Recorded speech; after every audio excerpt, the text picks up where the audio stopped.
Welcome to Only Trying to Help, the podcast where we try to help you be helpful to other people. My name is Dr. Kate Watson, and I'm really excited that we have a great guest with us today. Josh Bensing is a higher education and wellness professional. And Josh, why don't you tell us a little bit about what you do, what you love about it, and what really brought you to higher ed? Yeah, so I always joke that I just kept wanting to go back to school forever and ever. So I chose to work at a university. But I am a higher education professional. I focus a lot on wellness programming and wellness initiatives with college age students, both undergraduate and graduate. And what I really love about my work is I get the chance to really support students through these formative years of their experiences before they go off and do the other great informative things in their young or not so young lives. It is a cool time of life, isn't it? It's we often talk about it as like a time of transition, and it makes me think. There's like childhood on one side, and then this bridge over to adulthood, which college students are really lucky to have that bridge. Folks who maybe don't have that middle space adjustment period and maybe graduate high school and go right into work and family and have kids and run households. Adulthood, I'm sure, can feel much more like a smack in the face. But you get to help people transition slowly from one phase of life to another. Yeah, I mean, there's this idea that college is the first time that you're adulting, right? Or it's the first time you're practicing being an adult. And what they don't often realize, students, is that they already are adults, and this is just the first time that they get to do a lot of these things.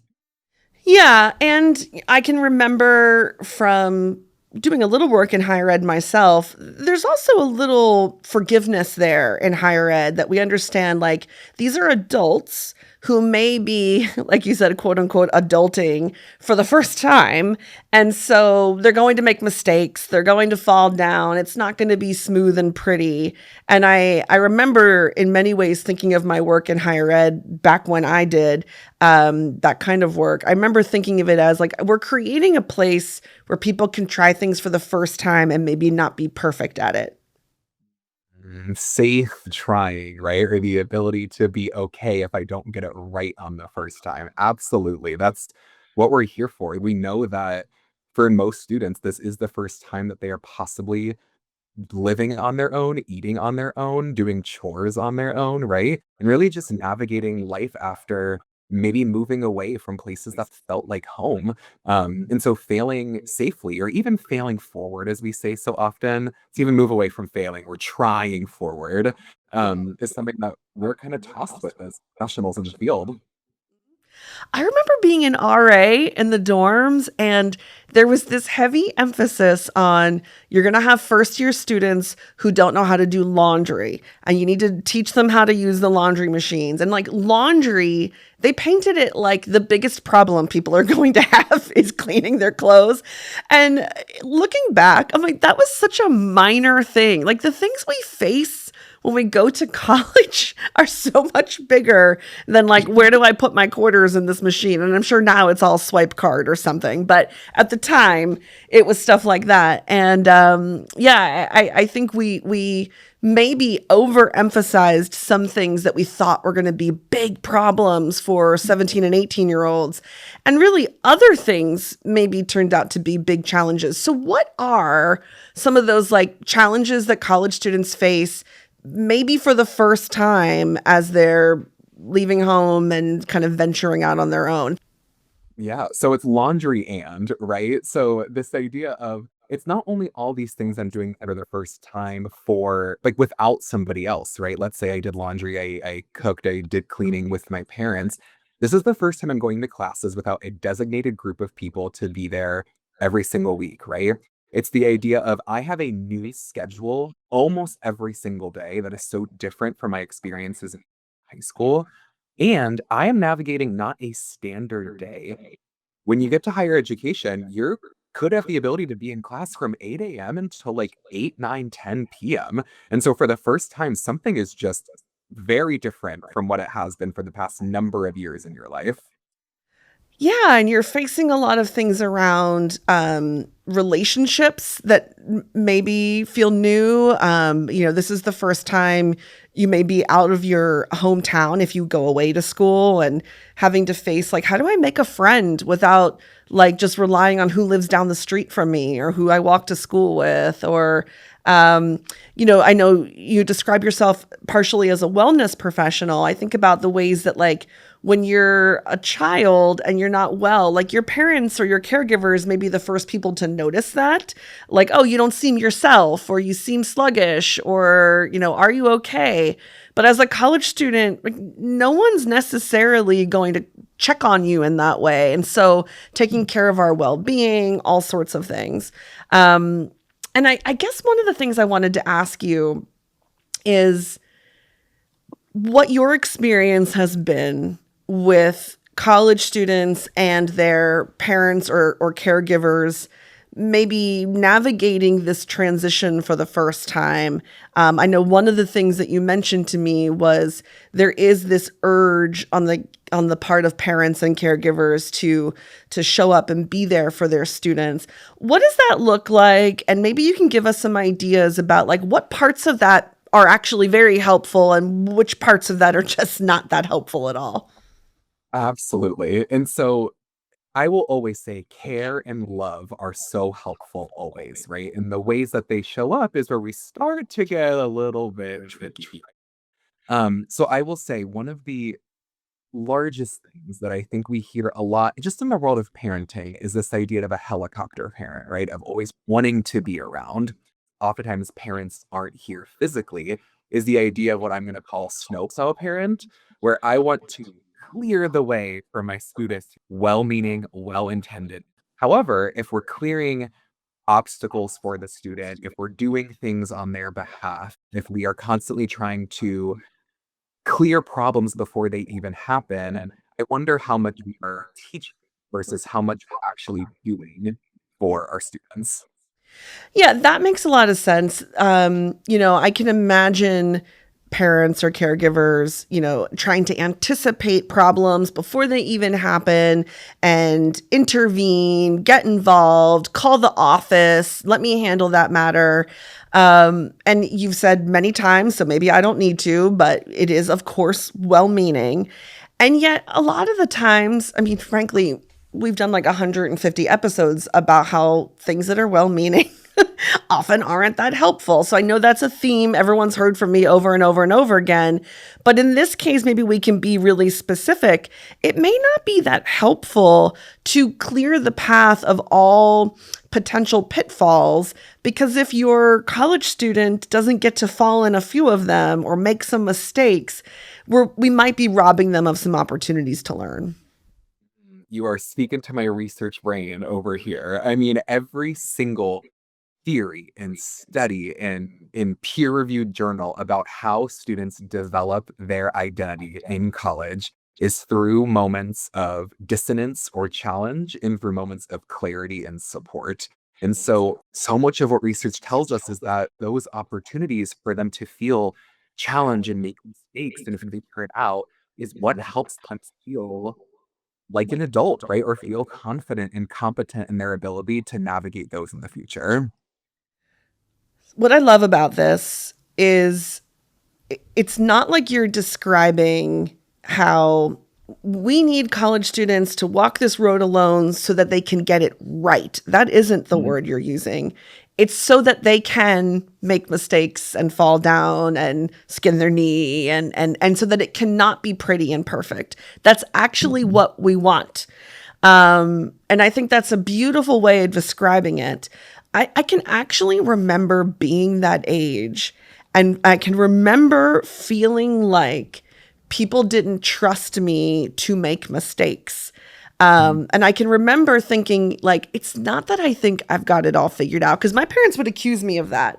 They would be like, you think you've got it all figured out. You think you know it all. And I remember thinking, oh, no, no.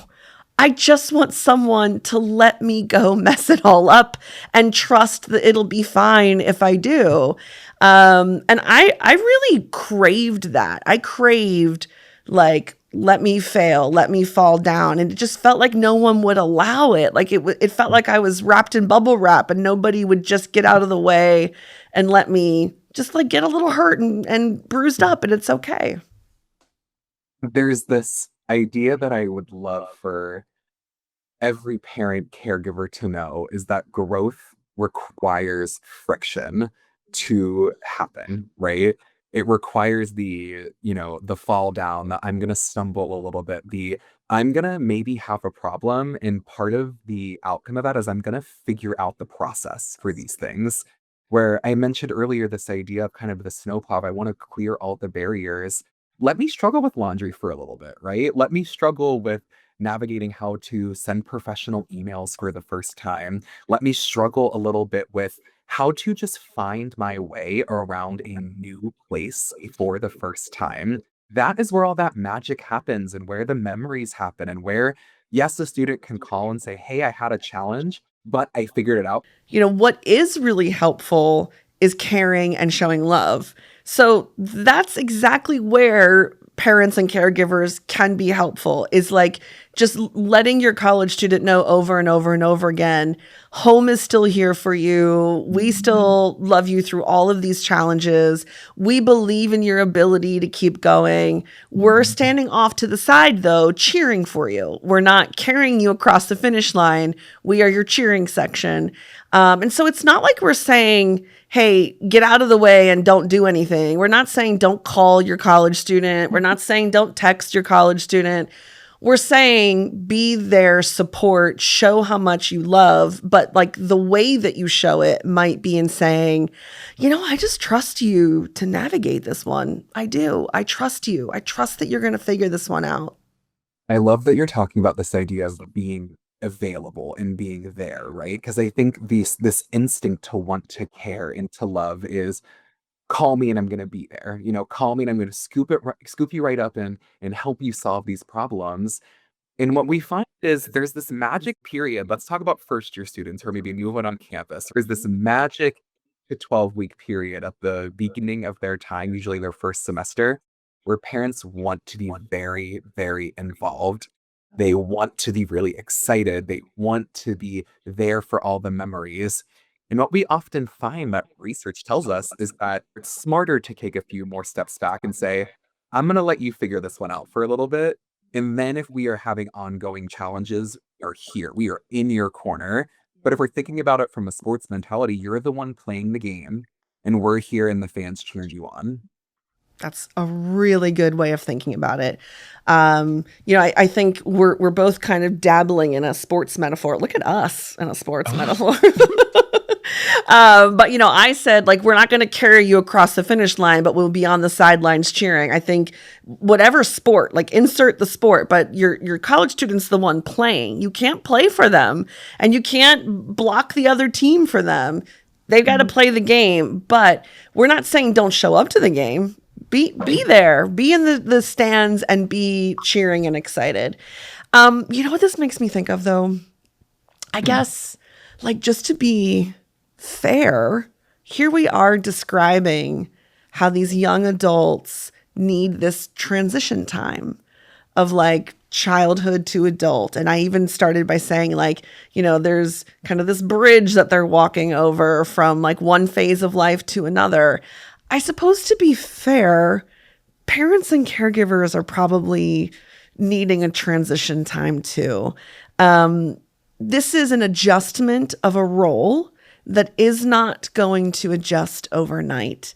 It's not like you just drop your kid off at college and we're expecting you to flip a switch and be a totally different person. I think, and I'm judging by the way your face looks right now, I think you're with me that like this is going to be a slow adjustment for caregivers as well. But I guess that's like all the more reason for them to start long before their young adult is going to college. My goodness. I mean, if we think about these students being in this for the first time, we also, like you said, have to think about this is the first time that the other end of the party, right? The parents, the caregivers are doing this, whether it's their first, middle, last, etc. kid going to school. And whether the parent was in school or not, I think This is the first time they are navigating this experience, right? And who among us is not allowed to have a first time that is a little nuts, a little mistakeful, right? And I love that you mentioned long before. Think about when we're talking about college with students these days. Think about when we're talking about applying, when we are doing tours. Those are when we start having conversations around what life looks like. A part of me has a lot of compassion for folks who are like, okay, but like my parent role is changing and I'm not ready for that and I can't just do that overnight. So there is a part of me that wants to like hug all the parents and say, I know you need some time. You're not ready, are you? But then there's this other part of me that wants to shake them and be like, but why weren't you starting this process when they were 13 or 14? I mean, why weren't you beginning to teach them about standing on their own 2 feet and falling down and making mistakes and how to do their laundry and how to make a sandwich? Like, why are we doing it for the first time when you're dropping them off on a big campus?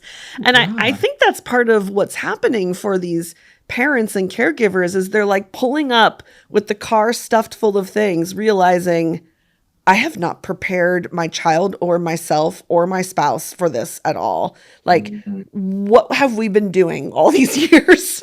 Looking in the mirror too of like, oh, like facing, I did not do this, but maybe because I didn't want to let go, right? I didn't want to face this decision before it was actually happening.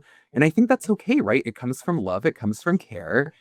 And then again, that other side of what was I doing this whole time? And did I actually prepare myself and this other person to experience this? It's the reckoning, if you will. Yeah. Then again, I guess there are always those spouses who high five each other and peel away, like, see you later, see you at Christmas time, or something like that. I'm sure that happens too. Uh, Mhm. Different styles, I suppose. I was gonna say the biggest thing is I am thinking about how parents often think about, I don't want to step away from my student, right? I don't want to move this distance.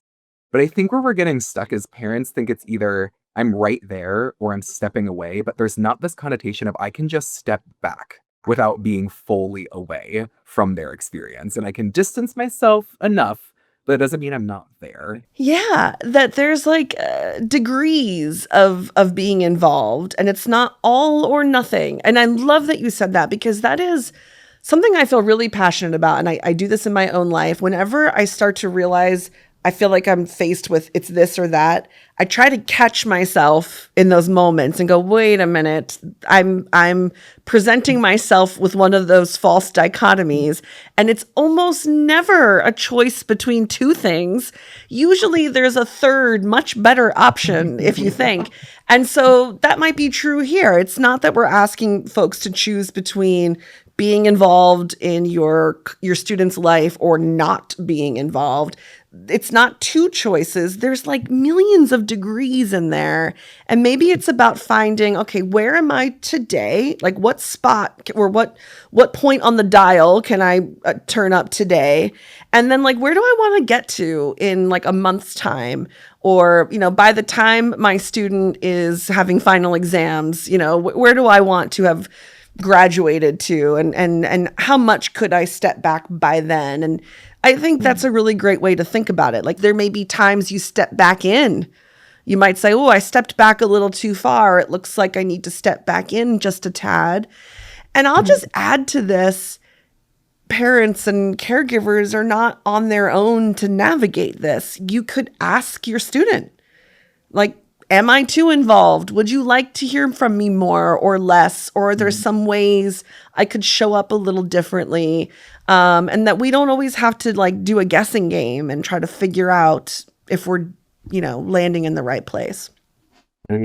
It's almost like the way that one parent is doing something is not the way I have to feel about my student, right? Every student's a little bit different, and your student might, at certain points in their time, want that support, right? And thinking of the first night that you drop them off and you leave and they're in their residence hall, maybe they're feeling really excited and they're really stoked to have this freedom. They're gonna meet everybody on their floor and they're gonna go do the big campus events and jump on the inflatables and eat all the free food and have a great time. And then we get to the point of, ooh, it's almost fall break. And I have a few more things to get done before I go home, but wow, am I really missing home right now? And so hearing from these people might feel really special. Or I just had my first exam and I'm realizing college is very different than high school. And I need a reminder that I can do this. So I'm going to call or want to hear from somebody, the person that will remind me that I can. Yeah, I mean, I wonder if that could be a practice that folks develop around periodically asking their student, "What is it that you feel like you're missing these days that maybe I could offer, if anything?" Or are there some ways that maybe you'd like me to step back a little bit and just checking in? Because you're right, the answer to that question could be so many things that we can't even predict. It could be, hey, mom, I just really need to hear that I am smart enough to be at this school. And like, how many mothers would be like, well, let me tell you. Let me tell you, you are definitely smart enough to be at that school. Or, maybe I just need a reminder from time to time. That of a healthy snack that I could have. You just don't know. You don't know what a student might say. And the thing they say, I'm sure a lot of parents out there would be like, "Wow, I never in a million years would have guessed that that's what they needed from me." Was why we ask. Oh, and that agency is so important too, right? Being able, if this is the first time that students are doing a lot of these things, adding one more level of this is the first time you get to decide what support looks like for you in ways where we're not seeing each other most days, at least in a traditional live on campus, right? And so being that difference and letting them decide, I think is so crucial to their development and is crucial to their what do I need to be successful long term? It's allowed to change. And I think parents being flexible and nimble with that offering or asking of support allows really that student to have a lot more agency and maybe in turn feel more cared for in ways that support their autonomy. Absolutely. Yeah. And tying it back to something we said a moment ago about how these things don't just happen overnight. I'm imagining someone asking their 18 or 19-year-old for the very first time ever, how would you like mom and dad to show up and care for you? I'm sure a lot of 18 and 19-year-olds would be like, what? Like, I don't know. And so, again, to folks out there who have children who are younger, starting that younger so that by the time they are out of the house and you're calling and saying, "What do you need from us?" it doesn't feel jarring or weird. They could be like, "Oh, my mom and dad always ask me that." And so, yeah, early intervention, I think, is maybe what the message is here. Josh, is there anything that you didn't get to say about this that maybe you'd like to add now? Absolutely. I mean, I think the biggest thing is I'm thinking a lot about like advocacy on the behalf of students, right? And that's a big behavior that parents are seeking is I'm going to do it for you because I don't want you to have to worry about it, right? Or I am going to work on this for you because you have a lot of stuff going on and I really don't want to pressure you with more stuff, right? Which in theory sounds awesome. I think I'm really leaning into the idea that advocacy that's done for a student oftentimes replaces a lot of the learning that can be done by them in those times. And I really think that the idea of letting students sit with that opportunity to say, what do I need? How do I ask for it? And how do I navigate some of the twisted turns along the way? That is the magic of how you grow in college. Yeah, I mean, think of the huge investment people make in college education. Wouldn't you want to think, okay, we're investing all this money and time into this experience. I want them to get everything out of it that they possibly can. And so why then rob them of these chances to grow and learn and step into themselves? That seems silly to me. It's like you're investing so much. Let's help them squeeze every drop of growth out of this experience. And, I think sometimes, even outside of this scenario of like a parent and a college student, but just in general, when we do too many things for people, I think sometimes the worry I have is that we subtly and accidentally send the message, "I don't think you can do this, and I think you need me." And that, if you think about it, is kind of mean. Something like that, right? Yeah, that's not nice. And I think our actions feel nice. Like, I'm going to do that for you. Here, let me make that phone call and let me fill out that form for you. Our actions feel nice. We tell ourselves we're being nice. We pat ourselves on the back for being so nice.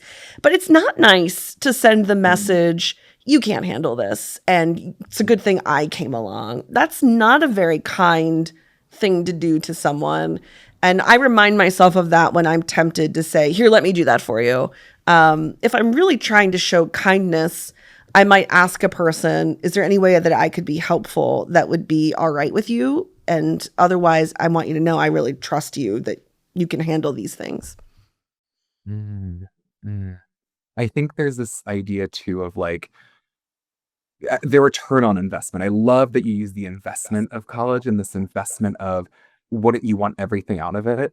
The return is not only get a job, be rich and famous in the future and do all these wonderful things. Part of that comes from that growth and that the ability of not necessarily I'm pointing my finger and saying you can't do this, but what if I shifted instead to say, I know you can and let's figure this out together. I really do think that's a shift that's worth exploring for a lot of parents who struggle. Yeah, yeah. The shift toward, I know you can do it. I know you would do a perfectly wonderful job. Is there any role for me here that would make it better? Or shall I sit back and just be in awe of you doing it? Should I just be cheering you on? You let me know. Mm. Yeah. Well, I think this has been good. Thank you. And you're right. We need to do it again and do a whole episode on packing the darn car because that's a thing. Well, thank you so much for having me. It has been truly such a privilege and a pleasure, and I'm excited to see how we can continue to shape the college student experience and even maybe before they step on campus. Yeah, thank you so much for that. And for our listeners, you can always send us comments or questions to questions@onlytryingtohelp.com. You can reach me directly at kate@onlytryingtohelp.com. You can visit our website where we have links to our different speakers and things that they're up to. So, Josh, if there's anything that you want us to know about, we can put it up there. But until next time, folks, thanks so much.